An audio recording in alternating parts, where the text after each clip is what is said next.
एक हरणे होती, ती गरोदर होती, तिचे दिवस संपत आले होते, तिला तिच्या बाळाला जन्म द्यायचा होता आणि अशातच ती एक कोरडी जागा जंगलामध्ये शोधत होती.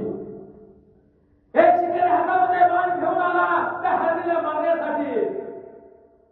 एका बाजूला वाघ आला, तो वाघ म्हणत होता, मी आता ही हरिण खाणार. हरणीच्या मनामध्ये विचार होता की माझ्या बाळाला जन्म द्यायचा आहे, मला माझ्या बाळाला जन्म द्यायचा असे त्या विचाराच्या तंद्रीमध्ये ती कोरडी जागा शोधत होती. हरणी धावत होते जागा शोधण्यासाठी आणि समोर पाहतो तर एका बाजूला वाघ येतोय. आता मात्र हरणीला वैतागली, आता मात्र हरीण खचली की समोरून वाघ येतोय. तो वाघ मला खाणार, माझ्या बाळाला खाणार. हरणी विचार करत होती.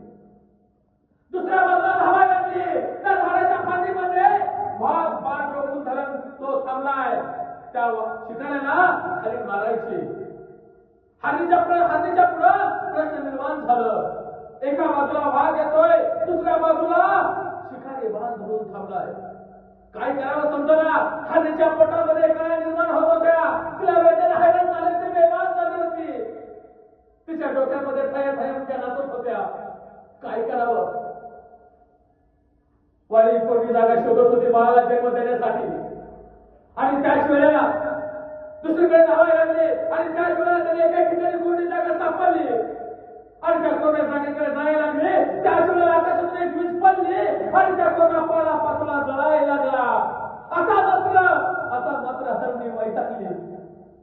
एका बाजूला वाघ येतो, एका बाजूला शिकारी आहे, एका बाजूला जंगलाला आग लागली. तो पाला पाचोळा त्याला पेट घेतला.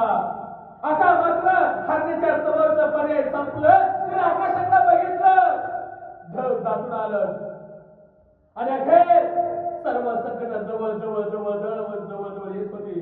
पोटामध्ये बाळाला जन्म द्यायचा, पोटामध्ये दुखायला लागले, वेदना हैराण झाली, बेभान झाली. एका बाजूला शिकार आहे, एका बाजूला वाघ आहे, एका बाजूला अग्नी आहे आणि पोटामध्ये वेदना हैराण झाली. बाळाला जन्म द्यायचा आहे, द्यायचा कसा.